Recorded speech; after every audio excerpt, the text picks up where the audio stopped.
Jane is an interdisciplinary artist and musician currently based in Brooklyn, New York. Since 2015, they have performed as their alter ego Misa, whom they describe as an underground pop star for the cyber resistance. Inspired by Black liberation and womanist praxis, Jane describes their work as exploring safety and futurity as it relates to Black femmes, as well as how Black femmes navigate space in popular culture and network media. They are currently a Harvard College Fellow in New Media as part of the music duo Scratch. They are also a 2019 to 2020 Artist in Residence at the Studio Museum in Harlem.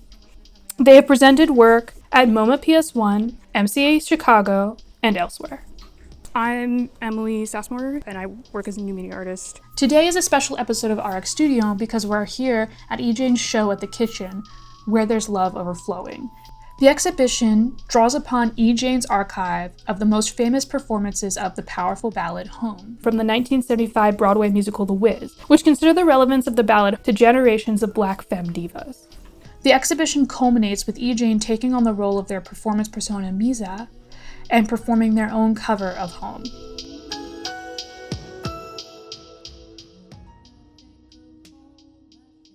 How did you make this space your own? I guess the way I think about it is, in the case of this work, I was really excited about the idea of exhibiting in the black box, but also performing in the black box and sort of like taking advantage of the slippages of such a hybrid space. And the way the Kitchen, normally upstairs they have the galleries, but because the galleries are down here, I thought it was like a really exciting moment.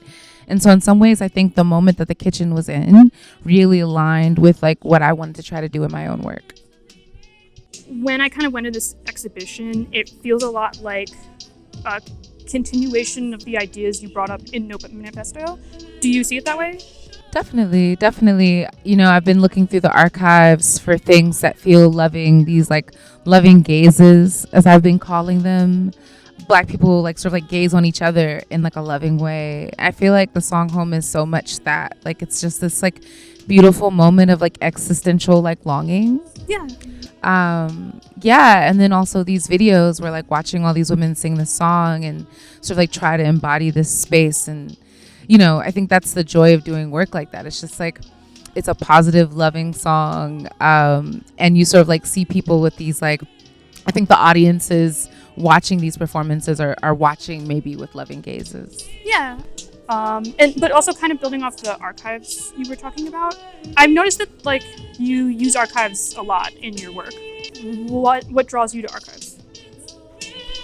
I used to work primarily with like photography, with like self-portraiture, and like I also did like street photography, which I feel really bad about now. Like I feel like street photography is like kind of like really violent. It just feels really colonialist, to like go out on the street with a camera and think that gives you permission to like just gaze on people who generally don't want it. Like, what I mean? It's definitely non-consensual. I like self-portraiture more, and I do still have a practice of self-portraiture, or like photos with friends. I think right now I've been working a lot with other photographers because I feel like the ideas have gotten so big that it's like, I need other people to help me. And so I like the archive, one, because it's spaces where people have given their image willingly oftentimes. And then it's also, there's spaces where you can think about the future through looking at the past. And so that's really exciting to me. And there's just so much there that hasn't been thought through, or maybe it's been processed in a way that feels violent or flat. You know what I mean? And so I'm looking for, I guess, like a more full way of viewing these works. I'm a little wary of the word archive. Like, I was like looking at this essay that was talking about like how the archive is tied to like state control, and like I feel really weird about that. But I'm like, well, I'm thinking about sort of like the archives I grew up with, and like, the oral archives and the photo albums and the house I grew up in. You know what I mean? So not necessarily collecting these things or processing them for the state, but processing them for each other, because, we have spaces that need to be held too. Yeah, definitely. Another thing about your work, there's this like intermingling of physical and digital parts that are put together, and I think pretty seamlessly. And I guess like, how do you think about the digital and physical stuff as you're putting them together? The digital world has always been a part of my physical world. Like before it was a thing you like thought about. Like I've had a computer since I was like 4. Yeah.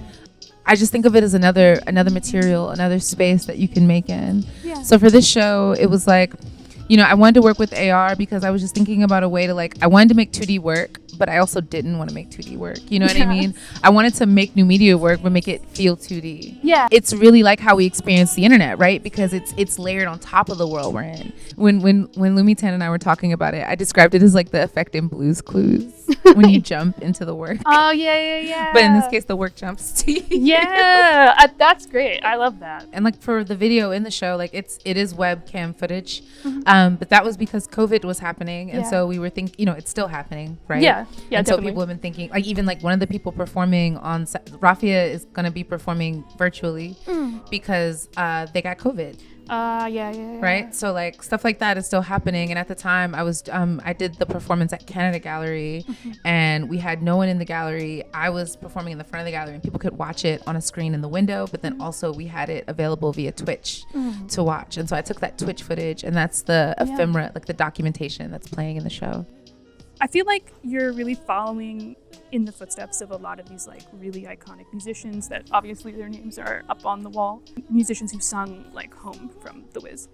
How did you think about making Lisa's cover? So I could not necessarily say I was following in their footsteps. I think the way that I'm thinking about it is like, I just want to touch it.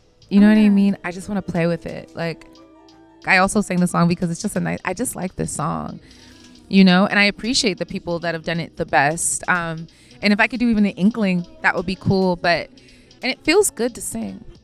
Like it feels good to sit in those notes. In my 20s when I was like, I really want to try to actually sing again. Like I sang when I was a kid, but then I sort of like started up again. And when I started vocal lessons in 2020, this was like the first song I wanted to try because it was just on my mind so much. I think I was going through my Saturn's Return. It's a song about a sojourn. It's a song about returning to something from your childhood. It just felt right to want to touch it, want to taste it, and also to understand like how much work, especially with Black people, just assuming that like every Black person just like inherently talented, inherently can sing and like just has it from within. And it's like, that's not true, right? People are working incredibly hard. And I think a lot about this project for me is about embodiment. So it's like embodying that labor by like doing it with your body. Yeah, I think that's for the part where you're having people outside when you're doing the rehearsals in here. I think that's like a very like adept way of doing that.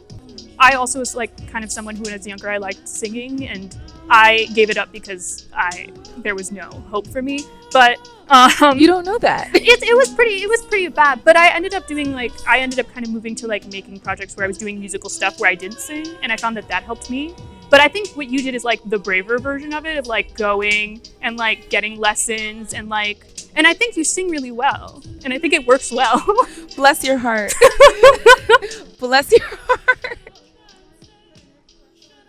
When I'm listening to like the songs you put out as Misa, style-wise, it always feels like hyperpop and stuff like that. I'm just curious, like when you take on the role of her and you create music as her, like how do you think about how you make that music and like how you present yourself? The first album, definitely we were influenced by PC music, but also like I was thinking about, I guess, like club music, but also pop music. And the second album too, like definitely pop music, but like R&B, I guess, leaning pop music, but also electronic music.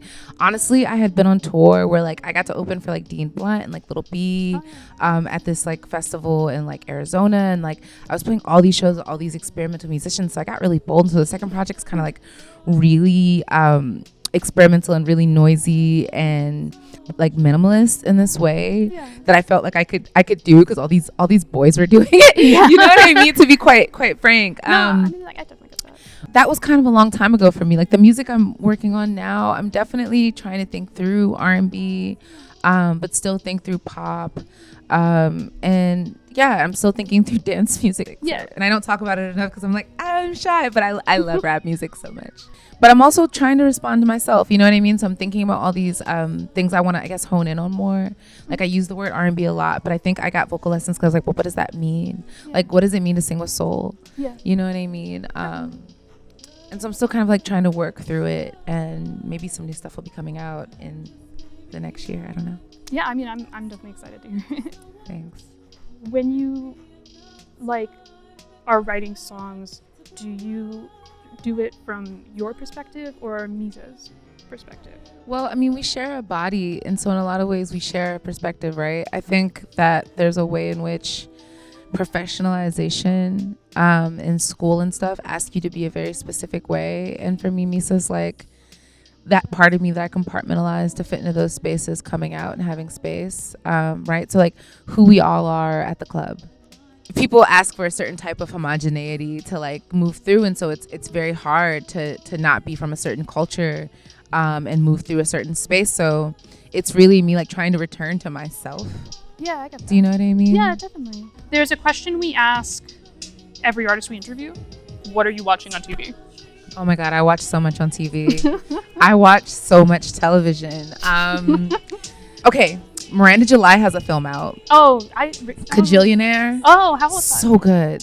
So good. Will make Awesome. you cry. Also has a lesbian love story I in mean, it. then Sorry for the spoiler. No, but I mean, I actually, my partner makes a joke saying like, I only watch things with lesbian love stories in it. So now Period. I have a reason. you have to watch it. Yeah. It's Yeah. beautiful.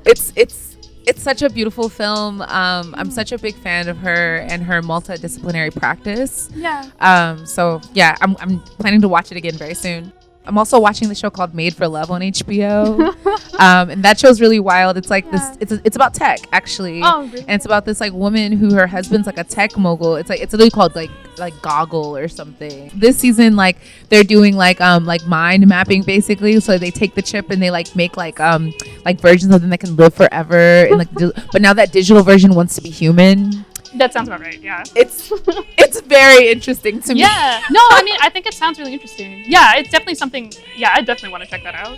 Yeah, you totally should. There's ads for it like everywhere around here. I feel like maybe I'm just like missing the ads. I feel like I spend most of my time in Brooklyn, so I feel like that's probably why. There are no ads for this show in Brooklyn. That so explains that things. sense. That explains things. Yeah, definitely.